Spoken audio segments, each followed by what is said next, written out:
이 책을 어떻게 활용할 것인가?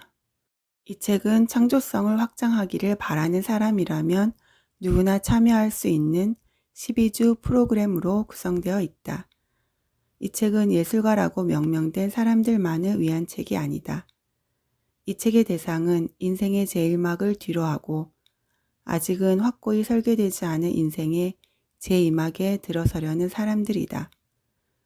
이는 어떤 사람들에게는 직장에서의 은퇴를 의미할 수도 있고 또 다른 이들에게는 자녀들이 성장하여 독립한 뒤 빈 둥지를 마주함을 뜻할 수도 있다.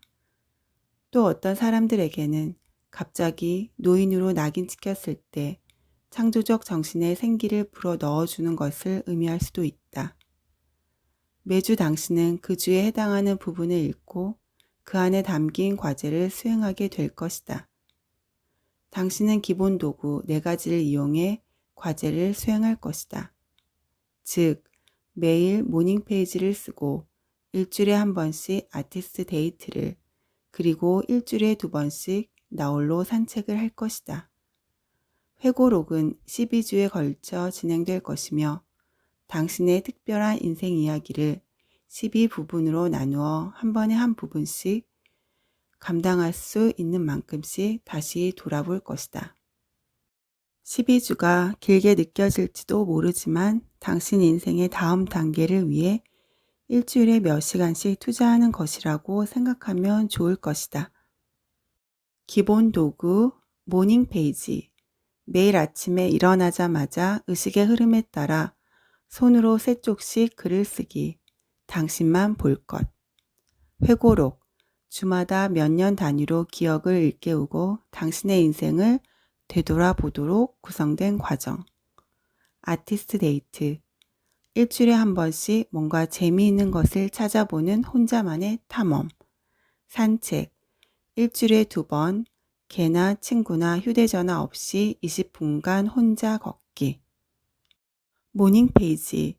내가 모닝 페이지라고 부르는 이 창조성 회복의 기본 도구는 그야말로 무슨 내용이든지 아침에 손으로 3쪽씩 글을 쓰는 것이다. 이것은 아침에 가장 먼저 하는 일이며 아무에게도 보여주지 말아야 한다. 모닝 페이지를 쓰는데 잘못된 방식이란 없다. 나는 모닝 페이지를 당신이 보낼 하루를 선명하게 바라보지 못하게 방해하는 것은 뭐든지 닦아서 없애버리는 자동차 와이퍼라고 생각한다. 모닝 페이지의 핵심은 꼭 손으로 써야 한다는 것이다. 우리 생각을 정확하게 기록하려면 손으로 느리게 써야 한다. 컴퓨터로 쓰며 우리 생각을 모닝 페이지에 휙휙 던져 넣는 셈이 된다. 손으로 모닝 페이지를 쓰는 것은 시속 60km로 차를 모는 것과 같다. 아, 출구가 저기 있네. 저기 좀 봐. 편의점이 있어. 라고 말할 수 있다. 모닝 페이지는 우리가 어려운 관계를 헤쳐나갈 때 참을성 있게 우리를 가르친다.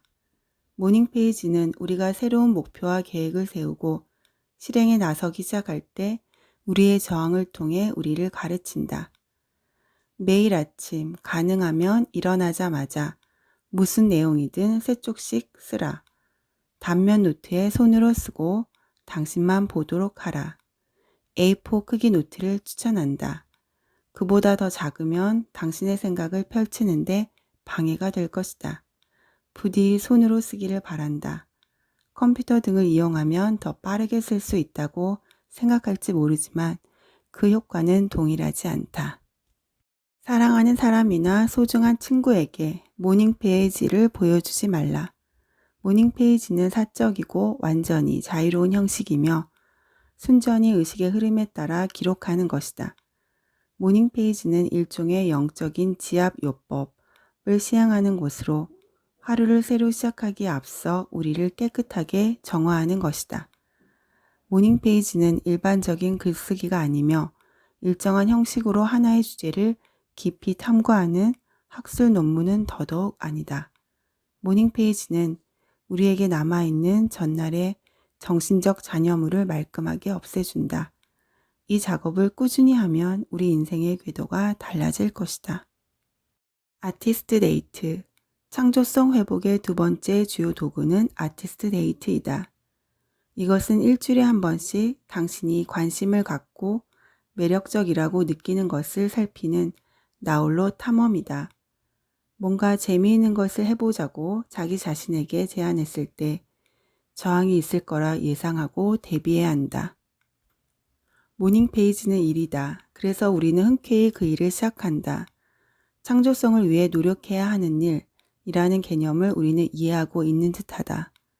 이와는 대조적으로 아티스트 데이트는 놀이를 하라고 할당된 시간이다. 우리는 종종 입으로는 아이디어 창출을 위한 놀이라고 하지만 재미가 얼마나 우리에게 도움이 되는지 항상 진심으로 이해하는 것은 아니다. 아티스트 데이트를 시도한 사람들은 통찰과 육감, 돌파구를 경험한다고 말한다. 행복에 대한 의식이 높아진다고 이야기한다. 심지어 어떤 사람들은 아티스트 데이트를 하면 자신보다 더 강력한 힘과 의식적으로 접촉하게 된다고까지 말한다. 그러므로 내면의 저항을 거슬러 아티스트 데이트를 시도해 볼 만한 가치가 있다. 우리 자신과 연애하고 우리 자신에게 구애하며 새롭거나 역사적인 장소들을 탐험하는 이 아티스트 데이트에는 보통 1시간밖에 안 걸린다. 일어나서 밖으로 나가 아티스트 데이트를 할 때 기울인 노력만큼 그 시간은 매우 기억에 남을 만한 시간이 될 것이다. 산책, 일주일에 2번 20분 동안 혼자 걸어보라. 반려견이나 배우자, 친구, 휴대전화 없이 온전히 혼자 걷도록 하라. 당신이 변화할 때이다. 명확해질 때이다. 홀로 하는 산책은 당신 뇌리에 통찰이 들어설 자리를 만들어준다. 나는 종종 산책 중에 아하, 통찰을 얻었을 때 내는 소리를 듣기 위해 기꺼이 귀를 기울인다.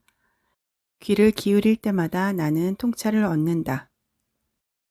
회고록, 이제 막 은퇴한 수강생들에게서 자주 듣는 특별히 가슴 아픈 말이 있다. 아, 내 인생은 그다지 흥미롭지 않았어요. 그런데 사실 모든 인생은 대단히 흥미롭다. 그리고 우리가 살아온 인생을 열린 마음으로 들여다보며 기꺼이 경의를 표하게 되고 결국 자신의 능력을 인정하고 자신을 칭찬하게 될 것이다. 당신이 살아온 인생을 열린 마음으로 돌아보게 되면 당신의 인생도 열린 마음으로 당신을 돌아보게 될 것이다. 아무것도 기억이 나지 않는다 라고 걱정하는 수강생들이 있었지만 이는 기우에 지나지 않았다. 매주 첫 번째 과제인 회고록에는 당신이 답해야 할 질문들이 있다. 즐거움과 모험이 가득한 현재까지의 당신 인생을 조심스럽게 천천히 되돌아보도록 안내하는 이 과정을 통해 당신은 강력한 통찰을 얻게 될 것이다. 당신 자신과 당신 이야기 가운데 깊고 복잡하며 창조적인 많은 부분들을 되돌아보고 되살림으로써 당신은 남은 인생의 출발점이 될 명확함과 목적을 깨닫게 될 것이다. 이 도구를 당신에게 소개하게 되어 무척 흥분된다. 당신의 인생은 이 도구를 통해 변화될 것이다. 이 책에 담긴 이야기를 통해 당신 자신을 발견하게 되기를 바란다. 인생의 제2막이라고 명명한